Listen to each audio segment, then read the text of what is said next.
My name is Nicole Chow. I'm a medical oncologist at Dana-Farber. I'm very thankful to be here today to moderate the final session of the day. It's titled Clinical Problems and Challenges. I think we've had a long day. We've heard about exciting new treatments, new technologies. I think this last session really brings it home to our patients, and it presents some very important clinical challenges that we now face related to early diagnosis, pre-malignant lesions, as well as outcomes. So I'd like to introduce our first speaker, Dr. Scott Lippman. He also needs to leave after this session, so we'll take questions right after his session, and then for the next two speakers, we'll take questions at the end. So Dr. Lippman is the director of the UC San Diego Moores Cancer Center, and he is professor of medicine at UC San Diego. He is also a senior associate dean and associate vice chancellor for cancer research and care, and he holds the Chugai Pharmaceutical Chair in Cancer. His title of his talk today is Targeting Genetic Drivers in Oral Pre-Malignancy. Thank you, Nicole. I'd like to thank the organizers for inviting me to this outstanding symposium. And I'll start off talking about oral pre-malignancy and where we were with the treatment of that disease, which still remains very challenging, and then some of the newer work designed to target genetic drivers. And these are my disclosures. The concept of targeting genetic drivers in early disease, pre-malignancy is shown in this cartoon. We're obviously very familiar with identifying genetic drivers in advanced disease and the impact that's made in certain cancers, like lung cancer and melanoma. But the issue here is that you may be able to identify these genetic drivers in early stage cancer and maybe even pre-malignancy. And if you could identify patients that had these drivers, potentially the effects of precision therapy, targeted therapy in this setting would be even more effective, analogous to the development of Gleevec in myeloid leukemias. This is the oral pre-malignant lesion cancer progression model, just showing here in the buccal mucosa, a pre-malignant lesion in this widest area, progressing to cancer. I don't need to spend much time talking about it to this group. And histologic progression to invasive cancer and increasing genetic abnormalities and genetic instability as you progress along to cancer. And these were a series of a number of different studies from our group, Ki Hong's group, and others at MD Anderson during the 80s and 90s. And during this period of time, during this 2 to 3 decade period, there were a number of clinical trials with various drugs designed to treat individuals with high-risk pre-malignant lesions, OPLs. And these are just a series from our group with high-dose short-term therapy, an induction followed by a low-dose therapy. These are all randomized controlled trials. And then more recently, an even lower dose, longer-term intervention without an induction. And you can see the series of publications.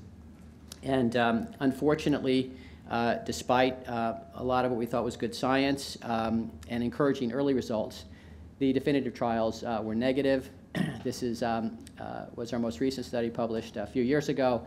It's a complicated trial because this was actually a 2-arm trial initially of low-dose 13-cis-retinoic acid or isotretinoin compared to beta-carotene plus retinol palmitate. You can get into more of this if there are questions, but halfway through this trial, the data hit in lung cancer that beta-carotene was a co-carcinogen with cigarette smoke. So if you smoked and took beta-carotene, your mortality was higher than if you just smoked.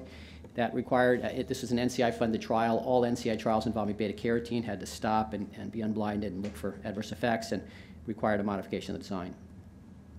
But the bottom line is that one conclusion from all this is that there didn't seem to be any benefit in chemoprevention with the unselected use of an agent, again, not targeting certain populations. So The first genetic driver that was identified in pre-invasive lesions in the head and neck that I'm aware of is Cyclin D1. And you can see here, this is a genotype I'll come back to in a moment, but the brown staining for Cyclin D1 protein. And you can see here in red Cyclin D1 amplification in a severely dysplastic lesion. So again, the first genetic driver in premalignant lesions of the oral cavity, of the head and neck. And the results of potentially targeting that were interesting. To walk you through this, so on the left are Cyclin D1 protein levels, and the right is marker of genetic instability, chromosome 9 polysomy. To orient you, we looked at the expression of the protein in basal, parabasal, and superficial layers, and you can see the Cyclin D1 protein levels on the vertical axis. And you see before treatment in the open circles and after treatment in closed circles. So in any case, what you can see is that individuals that carried the germline GG wild type alleles for Cyclin D1 actually responded to therapy. Here's the pre-treatment and post-treatment substantial downregulation of Cyclin D1 protein in individuals treated with a retinoid-based regimen that carried the wild type Cyclin D1 genotype. In contrast, those that carried an A allele, so the AA or AG genotype, were completely resistant to downregulation of Cyclin D1. You can see here no change. And when you look at, again, this is baseline and after a several-month period of treatment with this retinoid-based regimen, you can see that in the wild-type patients, substantial downregulation of chromosome 9 instability, in contrast to no effect in those that carried the A allele. And if you look at outcome in terms of cancer rates, this is cancer-free survival, you see that those that carried the GG genotype that were sensitive to retinoid-based downregulation of Cyclin D1 and a reduction in polysomy did much better in terms of cancer rates than those that carried the A allele. And there's actually good science behind this genotype effect. The A transcript of Cyclin D1 is resistant to retinoid-induced proteolysis through a mechanism called ubiquitination. So a very nice story, again, suggesting that targeting Cyclin D1 in these high-risk patients may be effective. This is another genetic driver, and these are various loss of heterozygosity or allelic imbalance profiles. This is work from Li Mao shortly after he got to MD Anderson, looking at, again, that oral premalignant lesions and patients that had, which were histologically and clinically similar, that had LOH at 3P and or sites at 3P and or 9P, sites of tumor suppressor genes, had a much higher rate of cancer or lower rate of cancer-free survival than those that had retention, no loss of heterozygosity. And this has been confirmed by a couple groups now. This is Miriam Rosen's group. This is in months. Here it's in years. And you can see here that the group that had retention at 3P or 9P did very well in terms of progression to cancer compared to those that had a loss at one or more of those sites. And the Miriam Rosen group actually took this to another level, looking at many different chromosomal sites of loss and came up with a recursive partitioning model that could identify individuals, this is a prospective, retrospective, and combined, at low risk, intermediate, and high risk, based on these patterns of loss at 9P, 17P, and so on. So with these profiles, it did two things: identified important genetic drivers, but also allowed us to think about a clinical trial based on that. I just wanted to throw this in. Other speakers have talked about the TCGA data, just to point out that Trey Ideker and a couple people at UC San Diego actually mined the TCGA data before the primary publication on the public database, and were able to find a very provocative interaction, which speaks to some of the findings that we're talking about with 3P and P53. And so it's interesting that this genetic driver, or this finding anyway, seems to be similar in advanced disease as it does in premalignancy. And that is that if you looked at the 3P loss with wild type P53, or you look at P53 mutation with 3P retention, you see either one of those, you see prognoses and survival that are pretty similar. But if you had 3P loss and mutant P53, had a profound effect on survival, looking at very complex bioinformatic methods to sort through all of these data. It came down to a simple two-hit hypothesis. And one of the things that we were really excited about is when they looked at the patients who were HPV positive, you see, in fact, here that just 3P loss split the curves, which, of course, makes sense because of the HPV and activation of P53. Anyway, so it seems to occur in this phenomenon in cancer and in high-risk premalignant lesions. So basically, based on this data, we designed a randomized controlled trial called the Erlotinib Prevention of Oral Cancer, EPOC trial, funded through an NCI program project grant. And this is the first trial that we're aware of in this setting that was a precision medicine trial. Most of the other biology studies that I showed you that we have done and others have been based on looking at completed studies and batching samples and doing correlative studies. This was actually built into the design of the trial, which made it very complex to complete. But patients with premalignant lesions or intraepithelial neoplasia who were eligible underwent biopsy and LOH profiling real-time. Within 7 working days, that was given back to the treating doctors, and the patients could be randomized. We included patients with a prior cancer history or no history and stratified by that. And then patients were randomized to erlotinib full dose, erlotinib, which is unusual in a prevention setting, of course, and versus placebo. This is how it panned out. We actually had to screen almost 400 patients to come up with 75 per arm to complete this study. And the study was led by MD Anderson and included University of Chicago, Emory, and Sloan Kettering. And these are the results. Some of these results were presented at ASCO. I'll present some updates here. So the primary endpoint of the trial was negative. There was no difference between the placebo and the erlotinib. There was an interesting trend towards benefit during the intervention, and this was a 1-year intervention. And it's important to note that most patients could not get through a year at standard dose. This was very tough, required a lot of dose reductions, really more toxic than we see in a cancer population.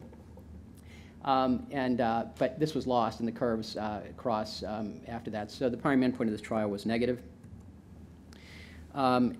Importantly, the patients who had a rash, grade 2 or greater rash within the first month had improved cancer-free survival compared to those that didn't. And of course, we all know that this has been seen in cancer settings. It's the first time it's been seen in a prevention setting, and to my knowledge, we still don't know what the mechanism is for this, but it certainly could lead to different kinds of trial designs to build on this, such as individuals who get this rash, then randomizing them from there. One of the things that we built into this trial later and did as an exploratory analysis was EGFR gene copy number. During the trial, Lee Mao's group had reported that amplification of EGFR was associated with worse survival in patients with head and neck cancer. His group also looked at this in oral premalignancy a few years ago, where high gene copy number was associated with a lower cancer-free survival than those that had normal copy number. So this, together with the fact that EGFR is, of course, the target of the drug, we went ahead and did a full analysis of this. This is an EPOC subgroup analysis. Just to let you know, we looked at various subgroups, you can see here really nothing much. Patients with, we had a sense from this that patients with earlier disease, without a prior cancer and so on might have done better, but this is really very exploratory. Here's the FISH data, which is shown here. So when we looked at FISH, you can see here that if you look at the various, one thing that the FISH did do is it was prognostic. And interestingly enough, it actually added to LOH. So if you look at LOH, LOH negative and FISH negative is up here. If you look at LOH positive, FISH negative, you're here. But if you have LOH positive and FISH positive for increased EGFR copy number, the prognosis was worse. That was an interesting finding. And again, but bottom line, I thought I'd graph it, but bottom line, there's no improved. There was no significant improvement in the activity of erlotinib when looking at patients who had high EGFR copy number. I just throw this in here because you know, obviously everyone is very interested in immunology and potential immunologic therapy for obviously very good reasons. There is interest in this setting to look at this approach. This is interesting because our pathologist who was doing the FISH analysis just brought this to our attention. He said, you know, he was just supposed to be doing FISH, but he was looking at, because they're doing lymphocyte and immunoprofiling in head and neck cancer patients, said it was just noticed that in a couple patients who had clear amplification, not just increased copy amplification, he saw a very intense lymphocytic infiltrate. So, you know, obviously this is very early, but something that we'll look at more, and potentially there could be immunoprevention approaches, vaccines or others in this setting.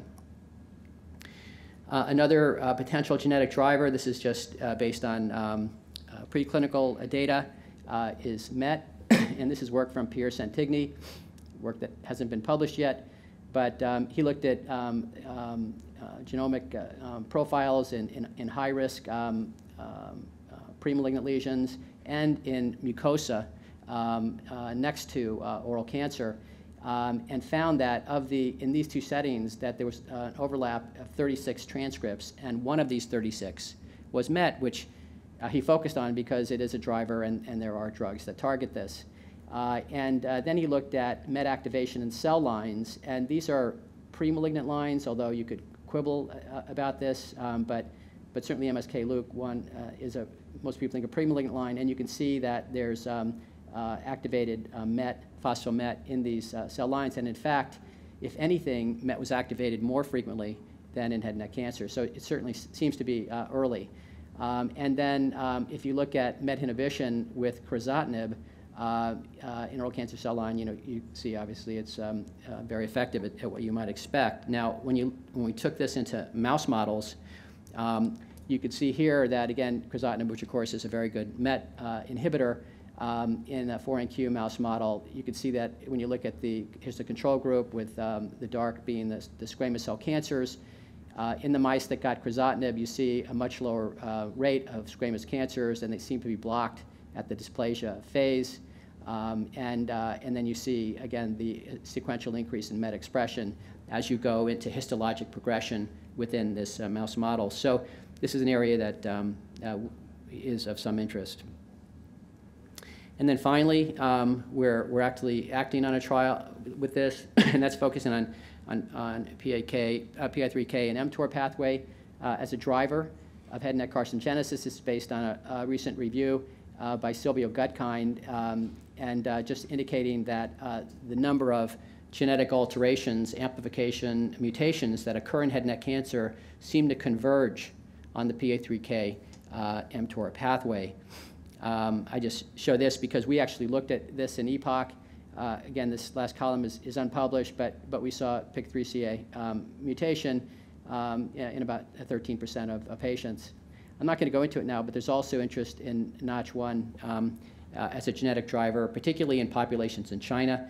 David Zdrzansky has published work indicating that in certain parts of China, the rate of Notch1 mutation is much greater in cancer and premalignant oral lesions, and they tend to be activating or oncogenic mutations, which differs from this country, which are more inactivating. In any case, this is a trial that we hope to start soon using metformin, which of course is a widely used drug, FDA approved for diabetes, and which acts on mTOR and AMPK, and has many other kinds of effects. And this, of course, differs from the classic mTOR targeting drug, rapamycin. But anyway, we think these are important potential targets in a disease like head and neck premalignancy, which, again, converge on this pathway. This is some data from Alfredo Molinolo, again, unpublished data, looking at this 4NQ treated mouse, which, by the way, seems to be very similar to humans in terms of the mutational patterns. Again, this is in mice, and you can see expression of phospho-X6, which is a marker of mTOR activation, increasing in the basal layer as you go into dysplasia, and you quantify that. So again, we're focused on the basal layer here, and you see fairly intense expression at the dysplasia stage. And then he's also looked at this in patient specimens, and you see a similar phenomenon. Again, if you focus on the basal layer, normal hyperplasia, and then when you get into moderate dysplasia, you start to see expression of phospho-X6 in the basal layer. And he's evaluated now a number of specimens from NIDCR and from the EPOC trial, which all seem to show a sequential increase as you go to mild dysplasia and moderate dysplasia and severe dysplasia. You can see an increase in the expression of phospho-X6. So we think that, again, supports the idea that mTOR is an important, or that pathway is an important driver in head and neck carcinogenesis.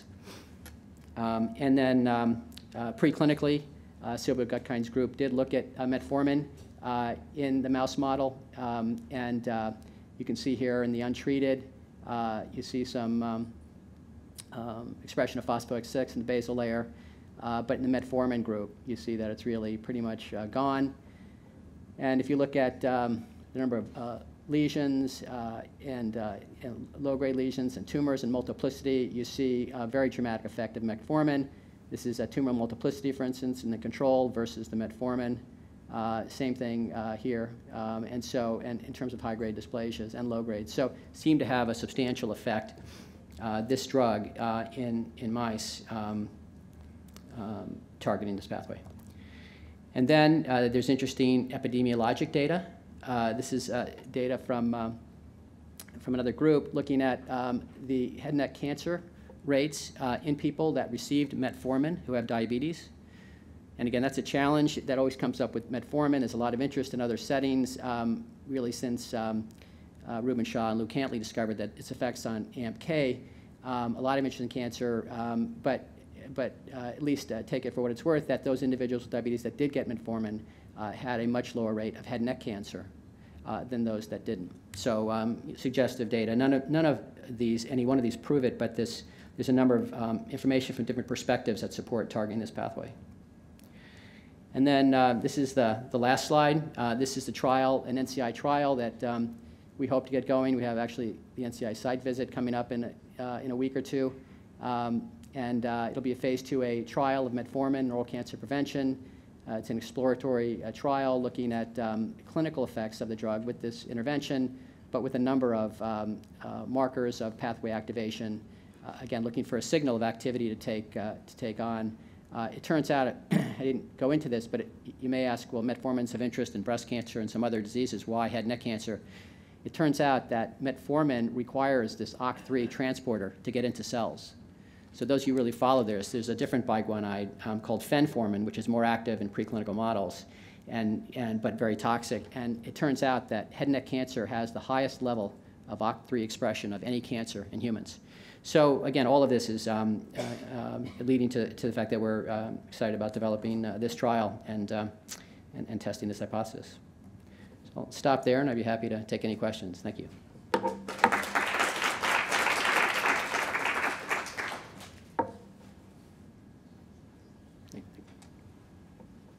Scott, this is thank you. Actually, the data on metformin is interesting to me. I saw a patient 3 months ago with severe dysplasia carcinoma in situ who walked into the clinic, and the first thing she said is, I don't want radiation, I don't want anything, can you give me a prescription for metformin? Which I've not actually used metformin in that setting, and I ended up actually caving, which I often don't do, so I have on metformin right now. My question to you is, I see that in your study that you're about to open, you're escalating the dose of metformin. Is there a dose response with this drug that we know of, or this is part of the question you're asking? Yeah, well, so I had to learn about metformin also, since when you get into prevention and you want to target certain biology, then you have to say what tools can you use that, and you can't give rapamycin because they won't be able to tolerate things like that. But that's sort of the standard way that it's given in diabetes, is that sort of rapid escalation. Most people get it, so it's not something we're going to test for it, but. It's the way it is actually in the package, insert to be given for diabetes.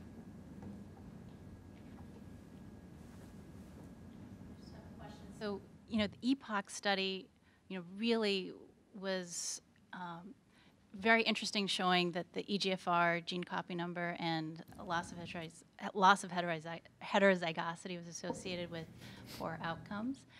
And what's interesting is at the beginning there is a response to erlotinib, and I'm just curious if there was any other sort of biopsies that were done or any other tissue that was obtained sequentially in that study just to look at potential mechanisms of response to the erlotinib, because we still don't know, how EGFR inhibition really works in head and neck cancer, but in or pre-malignant lesions, and then, whether even MET activation might have been seen as a potential mechanism of resistance.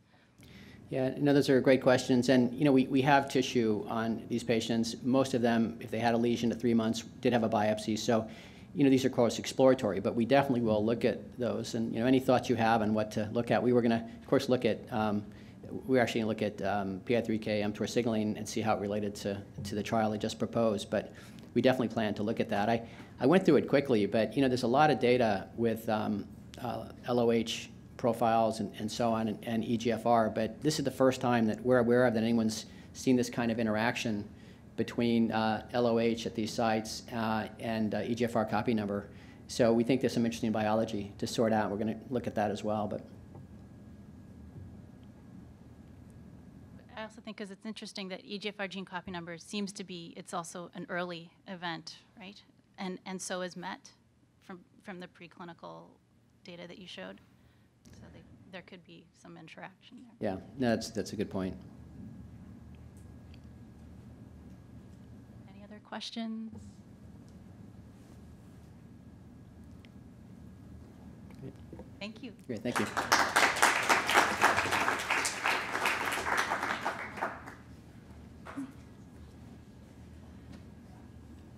Okay, so the next speaker is Dr. Radhika Chigurupati, and she's going to discuss the global burden of head and neck cancers, looking at early diagnosis.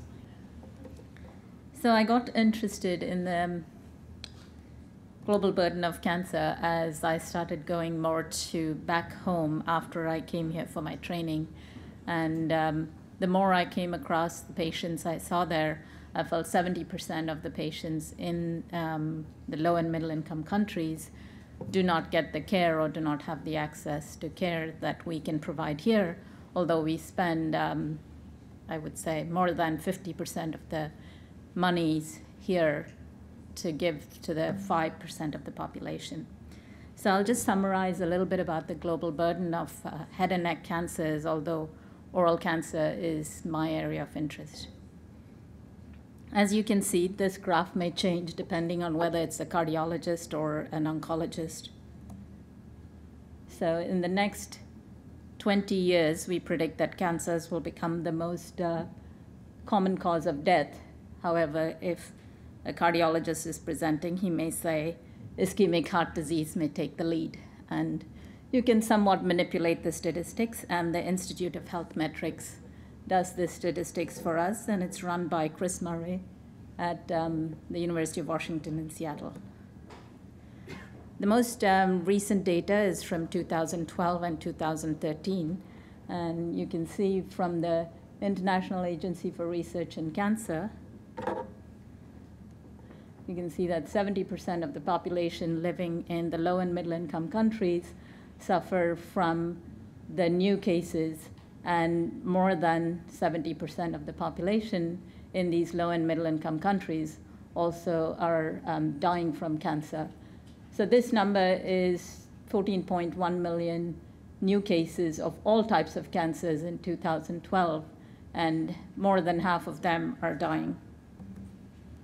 If you look at this graph here, you can see that economy is dependent on the type of diseases in the country, but also countries with low economies, that is low human development index, also have a higher burden of disease.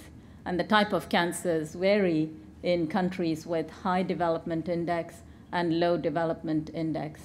So if you look at some of the cancers in high development index countries, it's breast and prostate and lung. And if you look at low development index countries, these are the cancers caused by infectious agents.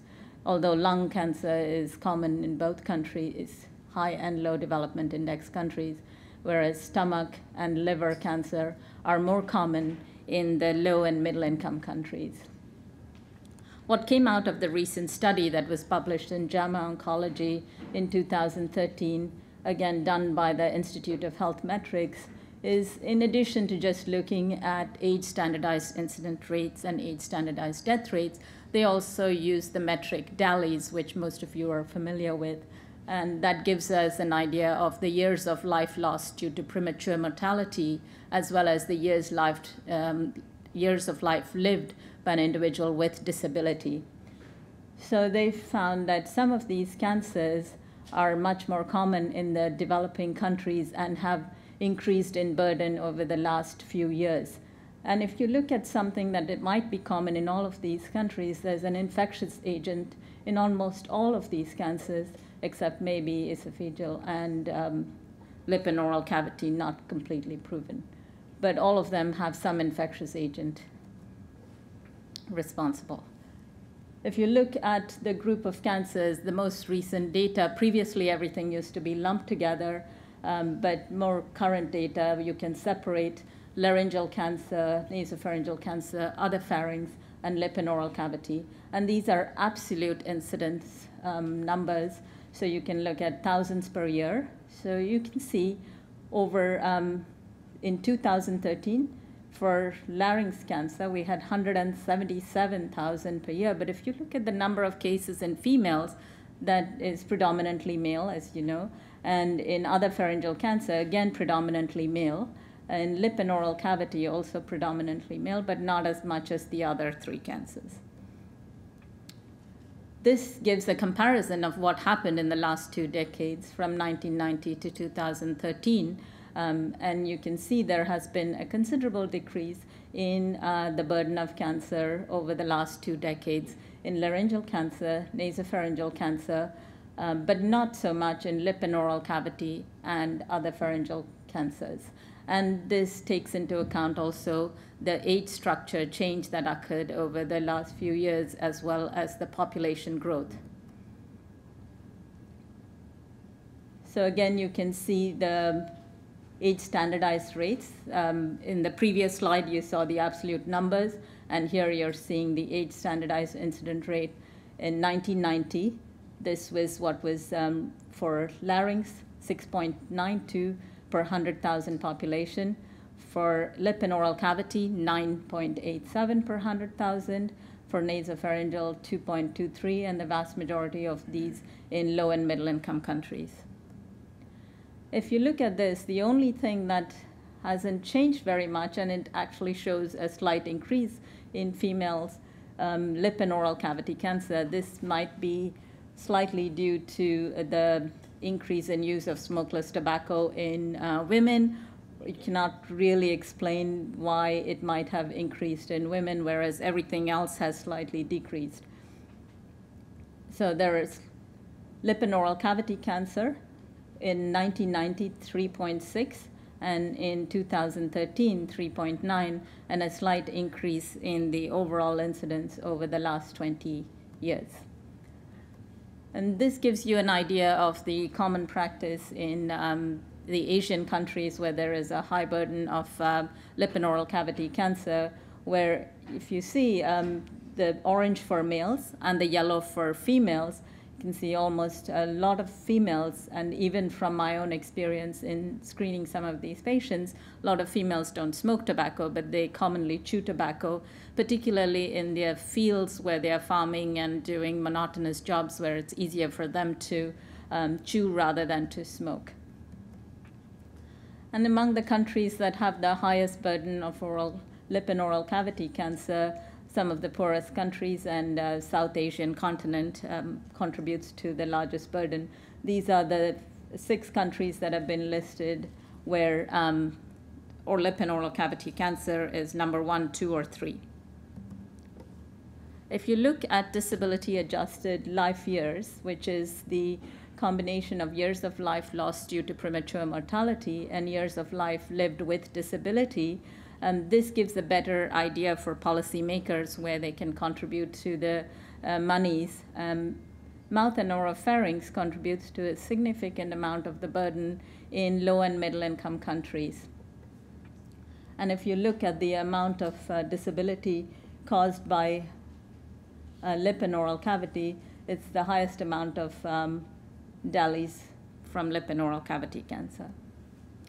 To summarize the burden and to go on to the next part of my talk, which is my interest in early diagnosis, in general, what we saw from the most recent study on global burden of cancer in 2013, lip and oral cavity cancer still is about the same. The 8 standardized incident rates per 100,000 for both men and women is still a problem in developing countries and hasn't changed very much. It's somewhere between 7 and 6 in developed countries per 100,000.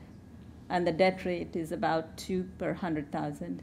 Thyroid cancers, on the other hand, have slightly increased, but most of this increase is in developing countries, which is about 33%.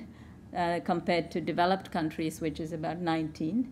Laryngeal cancer has decreased globally by about 25%, with a smaller decrease in developing countries compared to developed countries as expected. And likewise, nasopharyngeal cancer has decreased by about 25%. So we've seen some decrease in laryngeal and nasopharyngeal cancer. Most of these decreases have been in the developed countries, but the other cancers are still about the same or slightly on the rise. So what can you do to decrease the burden, and what are some of the strategies we can use to decrease the burden? I think throughout the day you'll have seen some really innovative and creative work by many of the basic scientists and researchers and clinical researchers. What I'm proposing here is to use what we have in limited resource settings to apply it to the population in that region. And that is simple clinical examination. So we can do something to decrease the new incident cases, which is primary prevention and secondary prevention. You can do something to improve survival and quality of life by early diagnosis, or you can decrease the DALYs by downstaging and better treatment outcomes. However, it's not as simple as it's put on the slide, as all of you know, that diagnosing cancer at an early stage is influenced by multiple factors. The 4 factors that influence it are the biology of the disease, the individual's lifestyle awareness and motivation to seek care, the provider's knowledge and the resources at hand, and the health system and the infrastructure and access to care. If this is such a complex problem, how are you going to tackle? There are some of these circles, although we may not all merge, that we can influence, and that might be the provider's knowledge and resources and the individual's lifestyle and awareness. And as we know, behavior is very difficult to change, but you can at least try to make people more aware. As Dr. Lippman pointed out, this complex behavior of oral cancer, and for this part of the talk, I'm going to focus mostly on lip and oral cavity cancer, because that's my area of clinical interest. So you know that this is a complex problem. We cannot really predict when the lesion that you see in the mouth or may not see in the mouth may convert to cancer. And not every one of them converts to cancer. As far as health systems go, there is significant disparity between the developed and low and middle income countries. And you can see, just taking random countries that have a high burden of oral cancer that I selected, there is a significant disparity between the number of health workers that are available, the number of physicians per 1,000 population, and the number of dentists or oral health professionals available in these countries. The other problem we have is reporting in delay in diagnosis or early diagnosis is so confusing that people consider delay in diagnosis could be from the time the patient presented to the doctor to the time he received treatment, or from the time the patient recognized the lesion to the time he presented to the clinic. There's so much variation in the way the literature is reported. And in 2009, they came up with a standard in the British Journal of Cancer saying how to use the terminology to report how to avoid delay in diagnosis. So there are 4 phases typically. The appraisal phase, where the patient first recognizes their symptoms and even considers going to a provider. The help-seeking phase, when the patient believes they are ready to seek care and seek their first consultation. The diagnostic phase, when the health provider first sees them till they make the diagnosis that this is cancer.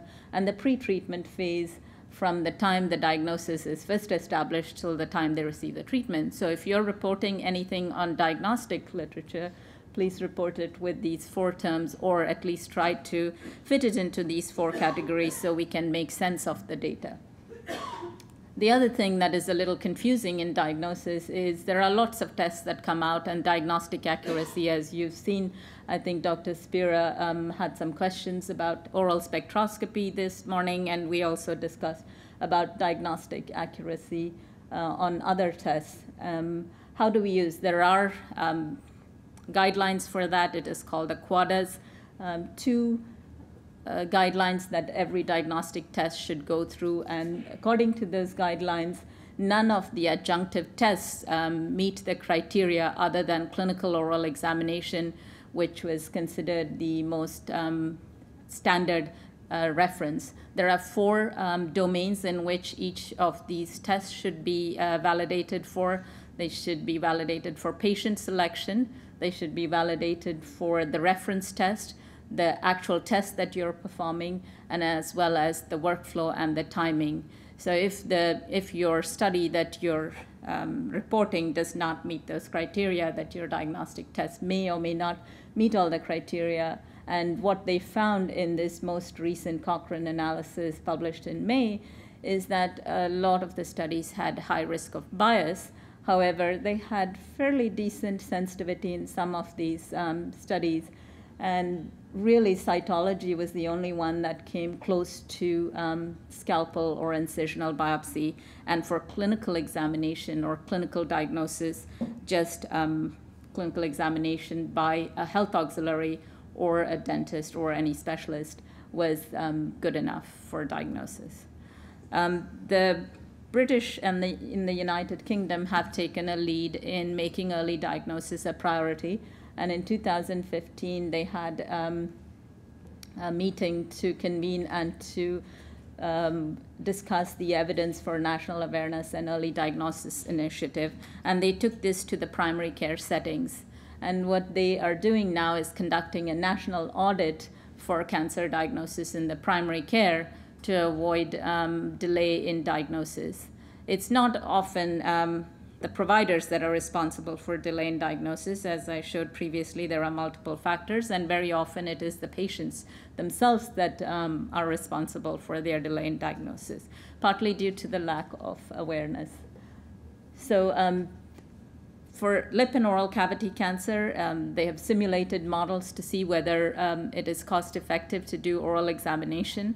And screening with oral examination, clinical oral examination, has proven to be about $6 per person. And in limited resource settings, this is, I think, a reasonable amount compared to other tests that they have if they were to screen a patient for 3 times over a period of 9 years. What can providers do? Providers can recognize, register, refer, and review. And providers like to get feedbacks if they do send patients to the specialists. They can train the dental students or medical students. They can train other providers and health workers and facilitate specialist referrals. However, if you don't make it easy for the providers to refer, then it becomes difficult. In this day and age with electronic health records, at least in the developed world, it is somewhat easier to do this. We can also, in the limited resource settings, use remote and on-site diagnosis as a possibility and conduct community screening and awareness programs. So there are some technological opportunities that I did think about early on when I was doing my master's in global health, and I was interested in use of mobile technology and mobile telemedicine as a model for early diagnosis of oral cancer. And I put out an algorithm for simple clinical diagnosis of oral cancer lesions for an ulcer, for a growth, for a mass, and for a neck mass, and for a white or whitish red patch. And I just put it online in 2008 or 2009 to see how many engineers would respond. And I had some MIT engineers respond, and we created an Android app with an algorithm for early diagnosis of oral cancer. And since then, I have worked on that project. But there are other tools that we can take as things have rapidly progressed. Another area that I've been interested in is using geographic information systems. For those of you who have worked, ArcGIS is a software that you can use to map areas where you can overlay data of high tobacco incidence and populations with low socioeconomic status, and you can use that to target your screening for high-risk populations, so overlaying maps, and remote diagnosis using a combination of web application with a mobile application. So this is our mobile application, Can Predict, on an Android app. We also created one for the iPhone to use in remote settings for remote diagnosis.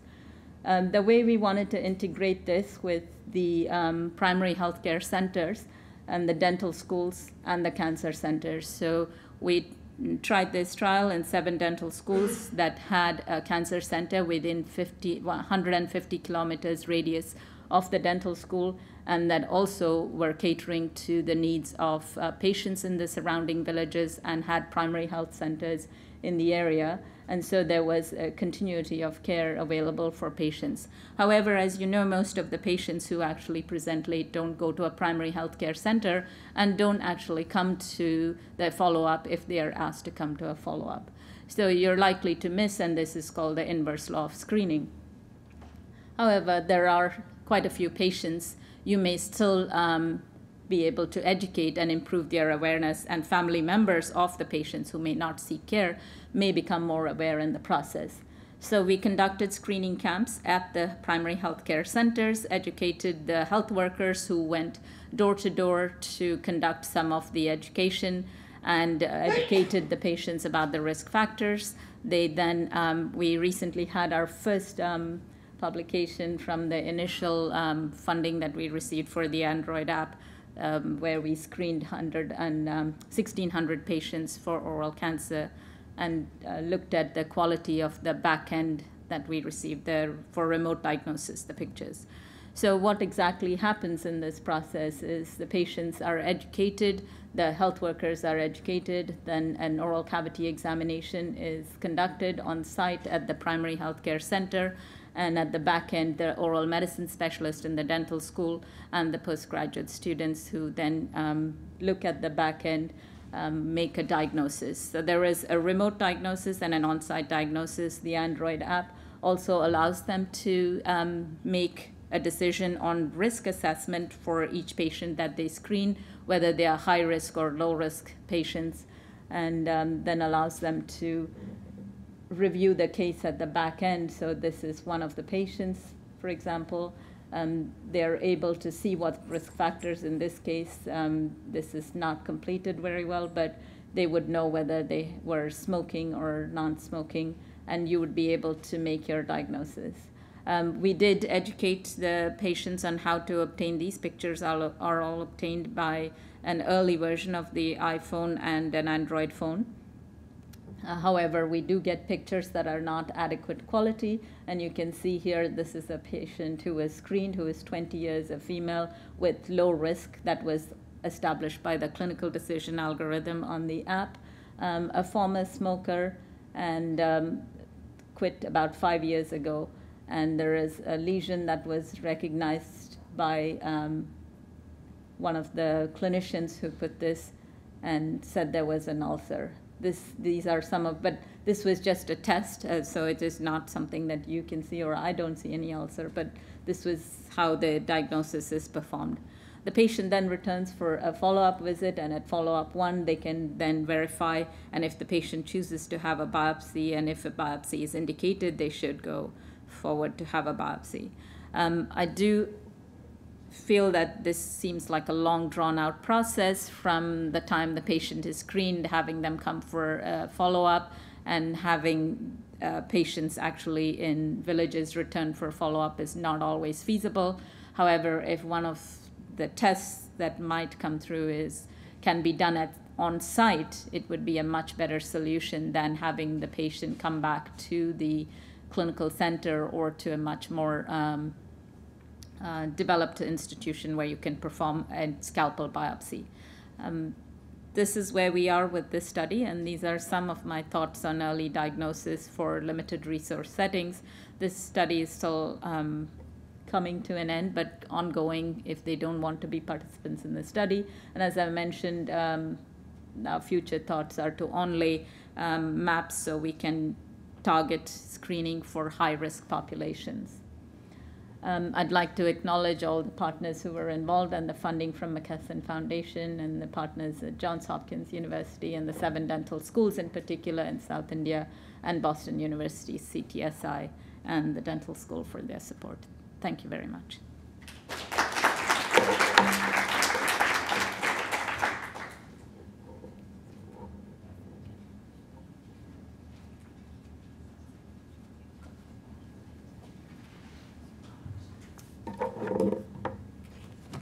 Thank you, Dr. Chigurupati. So I'm going to now introduce our next speaker, Dr. Chris Lathan. He is faculty director for cancer care and a medical oncologist at Dana-Farber Cancer Institute. He's also assistant professor of medicine at Harvard Medical School. He's going to discuss racial disparities in head and neck cancers.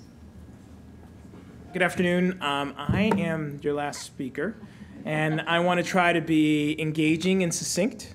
Is that fair enough for everyone? And I have a couple of things I want to talk about. So I have, what we're going to talk a little bit about racial disparities. And, because it's a heterogeneous room, I'm going to take some people through. So forgive me if you already know a lot of this background. I hope that this talk will be an excellent bookend to the previous talk, which is really talking about global disparities. I'm going to be talking about domestic disparities. And I do think that there are two sides of a coin.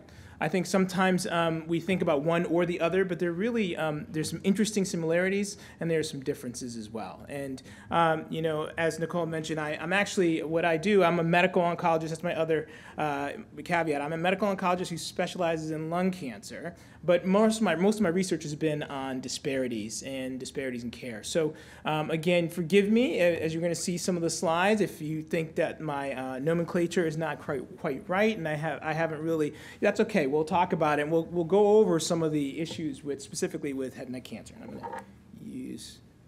Let's see. I don't want to. All right. I saw one of the other speakers, I think it's John, who shot the laser the other way, so I want to be very careful. So we're going to talk a little bit about this health disparities in cancer care, as I mentioned. We're going to talk about disparities in head and neck cancer, and there's not a lot of data out there, and we'll talk about what we saw and what I see. And then if there's time, and only if there's time, we can talk about an intervention that I've been working on, specifically looking at underserved populations here in Boston and working with federally qualified health centers to work on some of these issues, these infrastructure issues that we have with diagnosing cancer patients. All right, so this part is just talking a little bit about cancer disparities. So in 2002, Institute of Medicine really did an excellent comprehensive review of the problems specifically with disparities in care, and they published this book called Unequal Treatment. And I think anybody who's looked through it, they understand that it was an excellent review. And one of the problems with disparities is we often think about one specific area, problems specifically with communications with patients, infrastructure problems specifically. But one of the things that Unequal Treatment talked about is that this is a really widespread problem, infiltrates the whole system, and it was specifically looking at the U.S. medical system. And I think any of us who've read medical journals, I'm sure you're going to pick one up this week, and we're going to see an article on disparities in care, whether you're talking about treatment disparities, whether you're talking about end-of-life care, whether you're talking about pain, you name a disease, a chronic disease, you name a disease system, there are difficulties by race and socioeconomic status. Fair enough, right? I don't think I have to convince people. I will say public health has really done a great job, and this is been a given for 20 years, 30 years. Policymakers have also done a really good job with this as well, but we as providers have been the last to really come around with the idea of disparities. It's been taking us a little bit longer to really believe what the disparities are and to really work on trying to address them. So this is actually adjusted. This graph is really, this cartoon is really taken from the Institute of Medicine book, and it's been adjusted. There's an excellent review by Kawaga Singer that talks a little bit about culture and race and its role in cancer care. But specifically, this is thinking about the difference between minority and non-minorities as far as differences in cancer care. Those differences can be brought out and split into 3 different types, or clinical appropriateness, which is fine. That's need-based patient preferences. That's a good difference. The other 2 are what I would loosely say are bad differences: the operation of the healthcare systems and legal and regulatory climate, and discrimination, biases, prejudice, stereotyping, and uncertainty. And that's really what people call the disparity. And then you take the disparity and really break it out into 4 other blocks: biology, which we'll come back to in a minute; socioeconomic status; race and racism; culture and ethnicity. If you think about biology, we are actually much more comfortable with the idea of biologic disparities. And what I mean is, if you look, people are really interested, and you see this in the gender-based cancers, specifically prostate cancer and breast cancer. We're looking at some of the biologic differences. I'm going to do a brief editorial comment and just remind us that race is a social construct, not a biologic construct. We say that a lot, but it's really important. Phenotype does not tell you genotype, right? Ancestry links you to genes, which links you to disease. Race is a social construct. So we use these terms loosely in health services where we're talking about Hispanics or Latinos or blacks, but what does that mean? That is not necessarily a link to biology, and we forget this all over and over and over again. If you're going to do this sort of work and you're going to talk about race and try to make it a biologic construct, you really have to think about using ancestral markers. Okay. It'll be relevant when I come back again, but that's a really important difference, and we forget about this. So after just telling you that, we're going to talk about race. So first, just reminding us a little bit about cancer in general. And I usually use this slide to remind people about lung cancer and how deadly lung cancer is in the United States. And this is taken from the American Cancer Society. And just looking in general, estimated new cases and deaths. And of course, I was just highlighting where we were with oral cavity and pharyngeal cancers here, about 4% for men, and estimated deaths as well.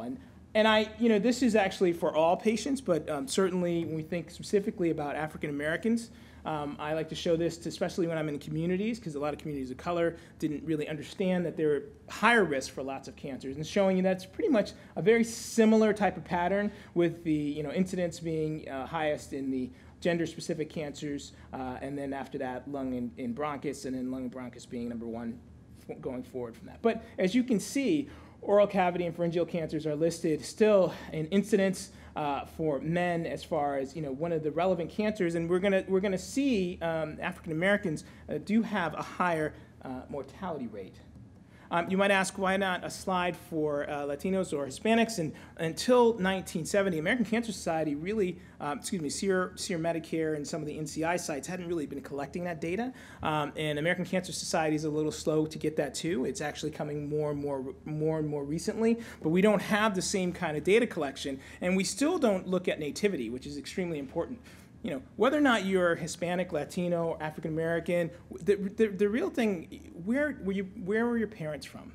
And what generation have you been here? Because those have real and relevant risks depending on what type of cancer you have, right? So, we know that culture can be protective. And so a lot of times recent immigrants can have decreased incidence for cancers, but we never collect that data. We take a big heterogeneous group of people, we put them all together, and then we analyze the data. But the truth is that's not how it really works. So looking at survival rates, and this is just to make the point. It's a busy slide, but bear with me for a minute. So if we look at all races together, and then we're looking at white and black, and then you can see that they actually divided up into different decades for care. And again, this is taken from American Cancer Society data. So what I want you to look at, and this is trends in 5-year survival rates. So if you look at it this way, you're just trying to show us what American Cancer Society would like to show us is like in some of these cancers, things have gotten a little bit better.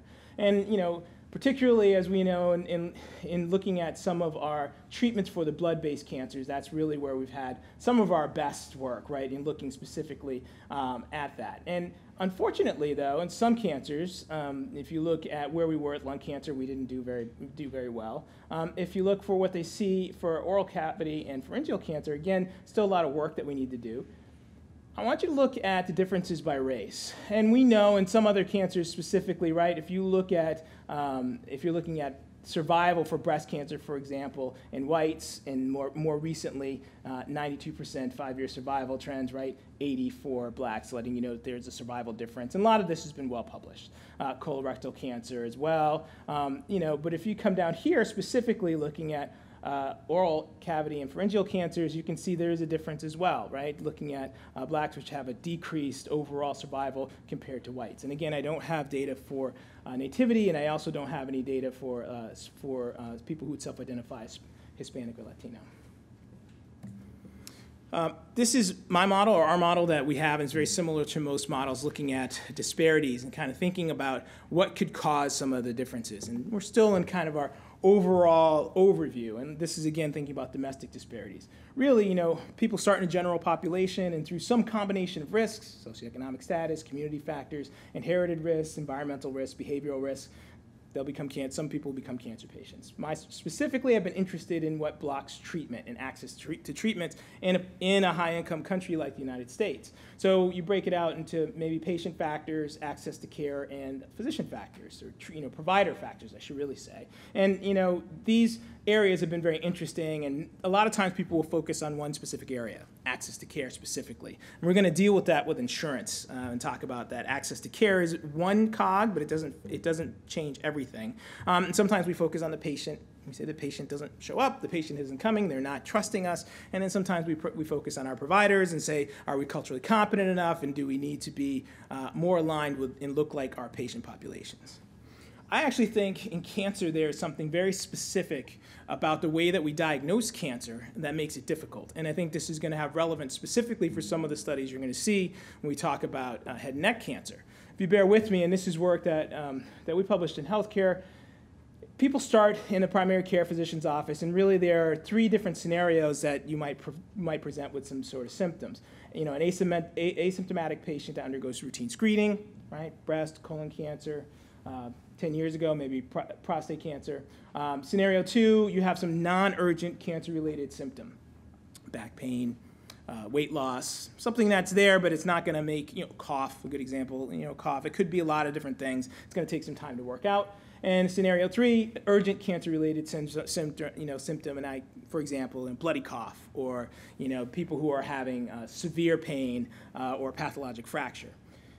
We'll start here. Generally, in the best case scenarios, a person has a primary care doc, they get evaluated, and what we found and what you see when you review the literature, all these areas, the dotted line, are places where patients can get lost to follow-up.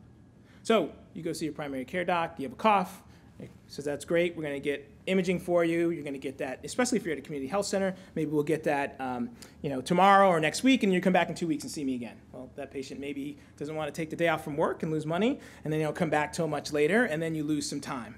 Maybe they go very quickly, they get the chest x-ray, then they come back and see you again, or the other provider that's there, and you go, oh, that looks concerning, maybe we need a CT scan.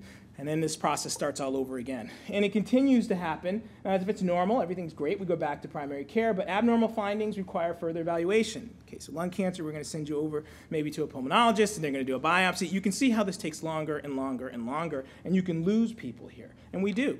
We lose people here.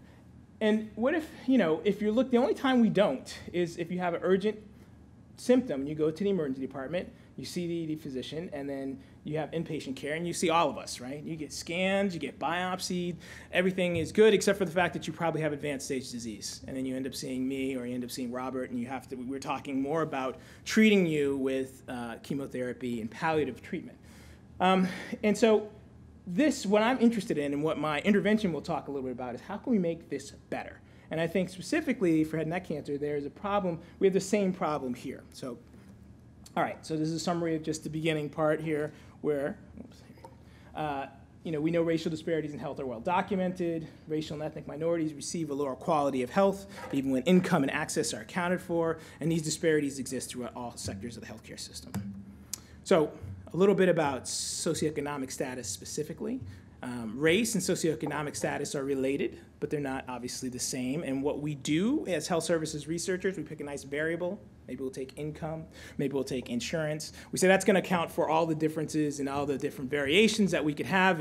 And as we evaluate this, it's a nice variable. We'll look at it as a continuous variable, and we'll be able to control for income. We can't control for it that way. And most of the data shows that you have to have a very nuanced look at income. You probably need 2 or 3 measures if you're talking about income versus wealth versus insurance and access. But more importantly, what is interesting to us is, what about insurance, and showing us that health insurance and maybe even recent changes with the ACA could make a difference. This slide is from 2008, and it's a slide really that shows you the differences in insurance by race. And what we know is that African Americans traditionally, and this is pre-ACA, I'm showing it on purpose for that reason, pre-ACA African Americans were more likely to have Medicaid or public insurance.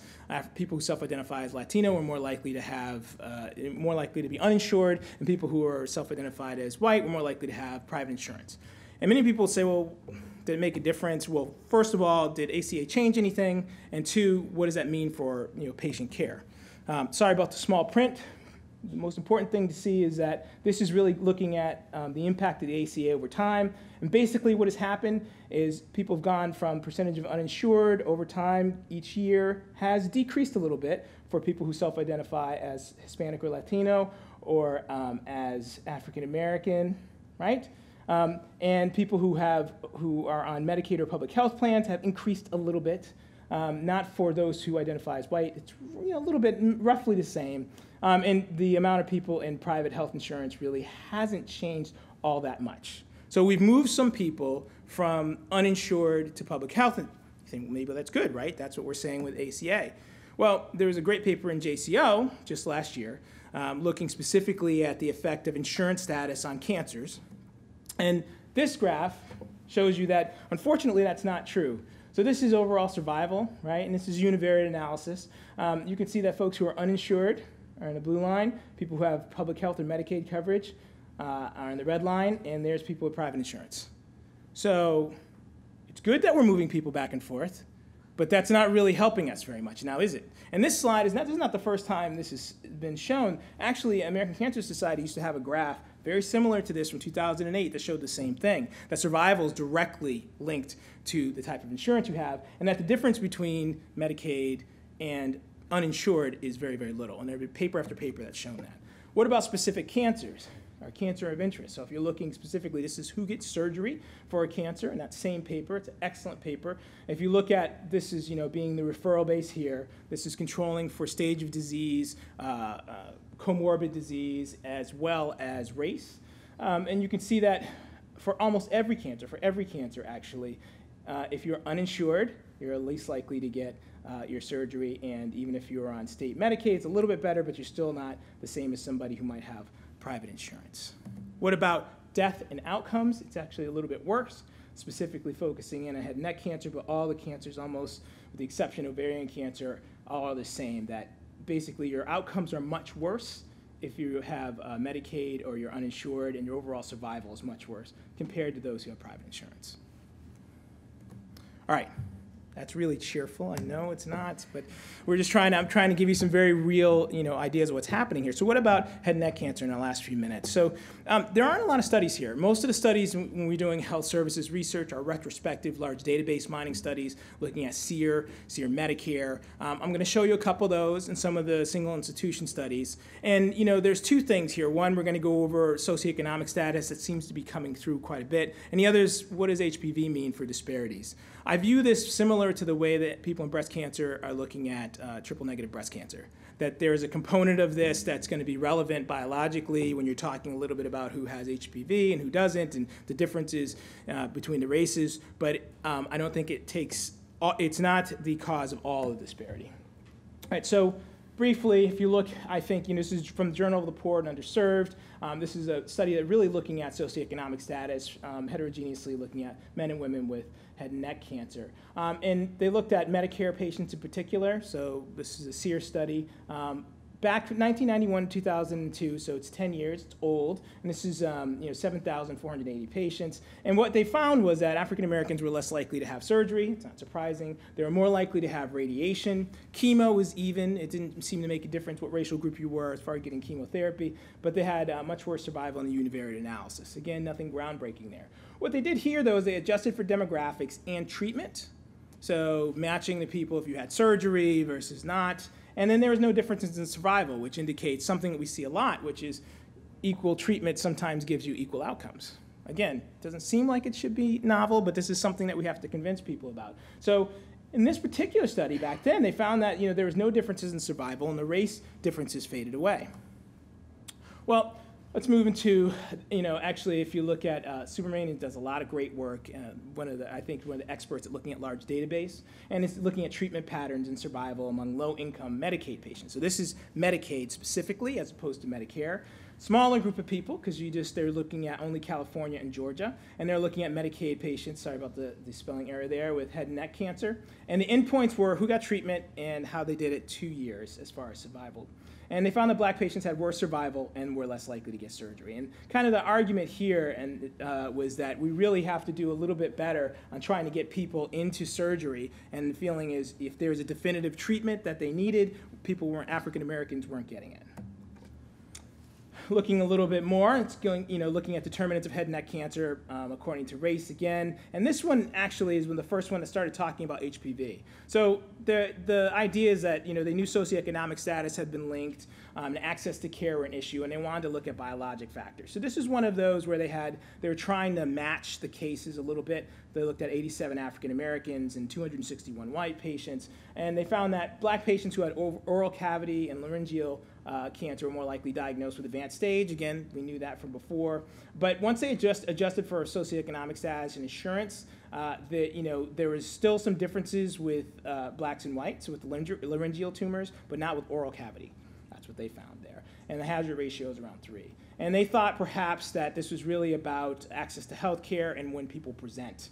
And then they said, well, I wonder if HPV status could be something that we need to look at. So this was done, actually, it was in the same year. This paper came actually first in the Head and Neck Journal. And what they did here is this is another one looking at SEER specifically, 76,000 cases, right, almost 77,000 cases. And they were specifically looking at survival disparities for Hispanics, African Americans, and whites.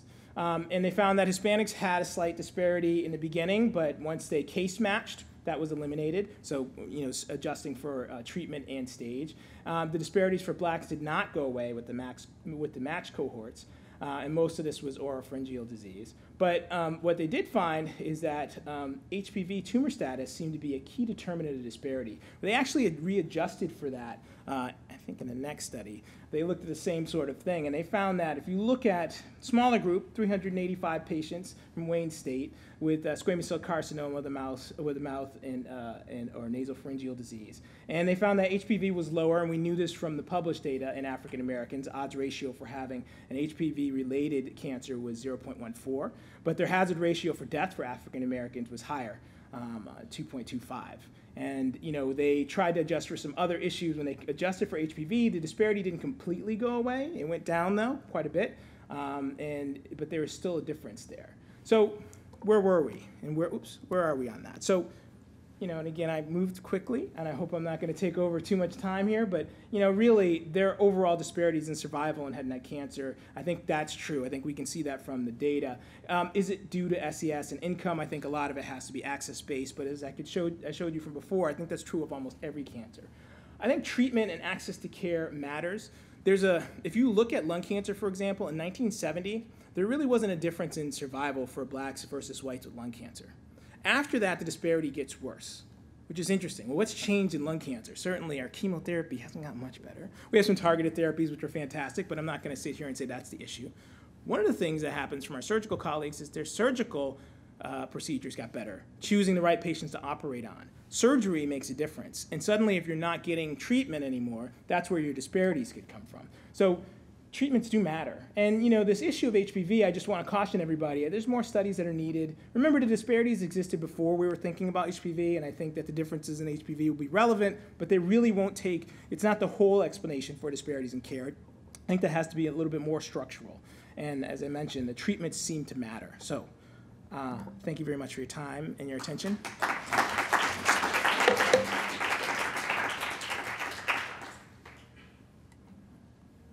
Do you want us to go? So just want to invite the speakers to come to the panel, and we'll take any questions. Okay, so I just wanted to start with a question. I think both of you have described quite well, the pathway to diagnosis, and I think, Chris, you described that with a really nice diagram. And Radhika, I think you also really went into explaining your app and how that could lead to earlier diagnosis. I think both of you mentioned two key sort of issues related to being lost to follow-up. And then you've also described, that there are patient factors, there are physician or provider factors, and then there are healthcare access factors. And so I'm just wondering if each of you could describe sort of with respect to, say, lost to follow-up, how we might improve in that area. Sure, I'll go first. I think the short answer to this is I think at least what the interventions that we're looking at is trying to engage individual communities and individual patients a little bit better and making the infrastructure work better for them. For example, if you get diagnosed with any cancer, but let's say you go to see your dentist and you're at a community health center and they find an oral lesion. You go to that, you're not necessarily with your primary care doctor. How do you get your referral specifically to go see the oral surgeon who's going to do the biopsy? It's a little tricky, right? And it's a little harder to do. And it's even here. We're not even talking about some place that doesn't have the infrastructure. And then if you do see the oral surgeon, how do you then get in to see, to a treatment center, perhaps to see a medical oncologist if you need adjuvant treatment or neoadjuvant treatment? And so I think that one of the things that we can do is is to set up a better infrastructure. And I think, the app that you had is fantastic, a good example of how to do this, but set up the infrastructure. It doesn't have to be incredibly ornate, but there has to be an easy way for the patient at the time of the visit to make the next appointment, and you can be more flexible with the times. And we also then have to acknowledge that some people, when they come to see us, they don't get paid and they can't pay their bills, and that the cancer for poor people, cancer is not the #1 issue in their life. That's something that's really hard for us to understand, but this is true. They have other things that are more important than their cancer. And I think this is different from people who have voice and who have, education and who have a little bit more time and control over their schedule, where the cancer is the most important thing in their life. And we have to recognize a little bit and perhaps change the way that we think about how we schedule folks. But that's just, a view from 10,000 feet. Yeah, I agree with you fully. I think it varies depending on which health system you belong to or the structure of that health system. And for each system, it would, for us in this country, I think electronic health records can make that transition, and there are ways to integrate some of the referral process. And they're already looking at it at some centers on how to integrate risk assessment. We do smoking assessment, but nobody documents whether this individual is high risk or low risk for oral cancer. Simply say smoker, non-smoker, reviewed. But even that is not done very seriously. So there are things that you can do within the electronic health record system over here that over time, if it becomes almost compulsory, that people may do risk assessment a little better and then also integrate the referral process. But we still have the patient themselves who, for them, it may not be the most important thing in their life, and it may be just looking at their grandchild growing up for the next few days and then dying. So I think that should be taken up with a little, whatever is important for them. Mm-hmm. And socioeconomic status, I think people are finding is a big important factor. And also in our last screening of 1,600 patients, we found that was the most critical factor to define the patients who came with the largest lesions. Thank you. I have a question for Dr. Lathan. Yeah. So you mentioned, looking at surgery versus radiation in kind of the turn of the century, that African Americans were actually less likely to do surgery. Now, I just did a ASIR database study myself, and kind of looking from 2004 to 2012 in management of early stage laryngeal cancer. And the only kind of statistically significant demographic factor we found was actually the opposite of that, in that in these past 10 years or so, African Americans were more likely than not to do surgery compared to any other race. And I don't know if you've seen anything that's... Yeah, so they break out, for some reason, laryngeal cancer seems to be a little bit different, and the differences that they've seen, again, and this is not my specific area of expertise, but in what I've seen specifically, that laryngeal cancer seems to be different as far as who gets surgery. And there's some, and I don't know specifically some of the folks who do this a little bit more, the idea about what's the sequelae from that surgery and whether the sequelae for that, really are impairing for people later on, which is a little bit different from some of the other surgeries from what I've seen in the literature. So that could explain that, but again, I defer to there's some experts in the audience if I'm wrong on that. Thank you. This question for Dr. Radhika Chigurupati. I'm Bikul Das. I'm from Forsat Institute, and I run a laboratory and a hospital in India, in Assam. And Assam has the highest incidence of oral cancer in the entire world. So we have been doing a kind of a similar study like you're doing, screening, and a kind of prevention model for last about 20 years. What we're finding is that there's a problem of overdiagnosis. So when you engage the dentists, doctors in the field to diagnose, and the pathologists, there's a lot of overtreatment. So that down the line, for the last 20 years, we're losing kind of faith from the communities. So it's become very difficult to actually maintain the ethics. So what is your experience? Like, do you finding the same problem, and how to control that, or how to kind of manage them? That's becoming a very difficult issue for us. No, I agree. And in talking to the schools and the places where we worked in South India, they do say that the screening are conducted mainly to recruit patients to the school to do dental work, not so much for cancer screening, and that's where the problem came about. So I spoke to the deans of each of the school and visited each of the schools and said, can we have a separate program for cancer screening and not integrate this with your oral health screenings that they do, mainly because the students want more patients for doing their restorative treatment or other dental work, and patients feel they're just being used as experimental work to be recruited to the school, and these screenings are being conducted by. So the community health programs now are more interested in informatics, and the community dentists are more interested in research. So they have a separate pathway, at least in these 7 schools, to conduct cancer screenings separately from their regular oral health screenings. And the cancer screenings are conducted only at the primary health centers where there is a primary care physician and a district health officer, so that we separate the two. But I think it's still an ongoing problem, and you can't change the community's perception that easily. It takes time.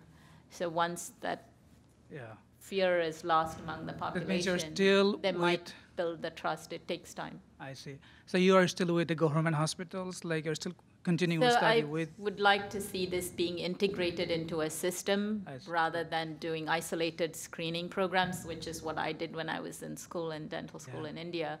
So we would just have a random Saturday morning and go and do a screening. Whereas if this is part of the community dentistry education for the dental schools, we don't need to hire dental auxiliaries. If they are used to doing this screening on a regular basis, then they are trained dentists with also the knowledge as a provider to be able to recognize early lesions. Thank you. Maybe you can write a common manuscript about that experience in future. Thank you. No problem. Hi, great talks by all of the panelists for this session. I had a question. One is in response to that young man's thing about reduced surgery for laryngeal cancer. I think it's a pendulum where we've done reduced surgery because of a surgical therapies, but that's swinging back because we're realizing the survival from laryngeal cancer with non-surgical therapies actually has gone down. So we're swinging back to surgery to fix that.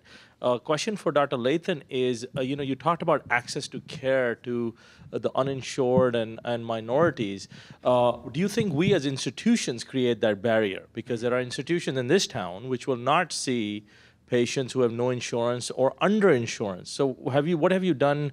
You talked about an intervention, because that's very frustrating for someone like us, that we can't send patients anywhere.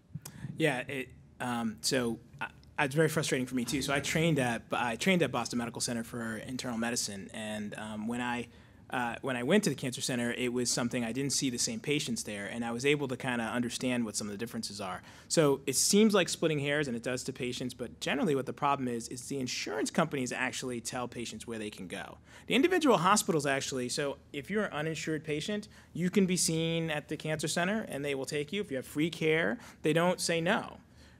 What happens is you might have a managed Medicaid plan, and they say you can only go here, and these other places are high cost. And again, to the patient, it doesn't matter. To the patient, it seems like you're still rejecting that individual patient, but it is actually illegal. Again, I was informed of this when we set up our intervention. It's actually illegal for the hospital to say, well, even if your insurance, if the patient has insurance, says that you can't come, we will give you your care for free. It's considered enticement. So it's the way our system is set up is very, very tricky. That being said, what we found is there's a lot of misinformation. So sometimes people will say there's a managed healthcare plan that is not, we won't take that because they didn't take it historically. Actually, you do take it. And, you have to kind of go through the individual gatekeepers and address that. So in our intervention specifically to address this, there's two things we did. One, we have the oncologists rotate out to a community health center. We operate under that community health center's license, so that takes care of that first problem about seeing the patients there. If the patient needs a referral to the cancer center, we have a nurse navigator who actually helps us specifically with the insurance issues. Only about 2 to 3% are really in that managed care group that are excluded from the cancer center, but it does take a lot of work. Sometimes a patient has to change which managed care plan they have, but they don't lose their primary care doc, but there are different restrictions, and it's hard to ask a patient to do that. So we try to set up the system so we can streamline that, and if the person really needs to be seen and evaluated, we take care of it. But it is not an insurmountable problem in Massachusetts. Now, if you want to talk about other states, it's a major problem because in all of the charity hospitals, that's where all the underinsured and uninsured are getting treated, and the volume and the treatments are very different. So in Massachusetts, though, we should be able to do this.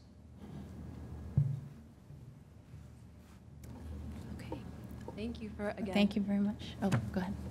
I was just going to say, so I'm a practicing dentist here in Boston, and I do work at a health center.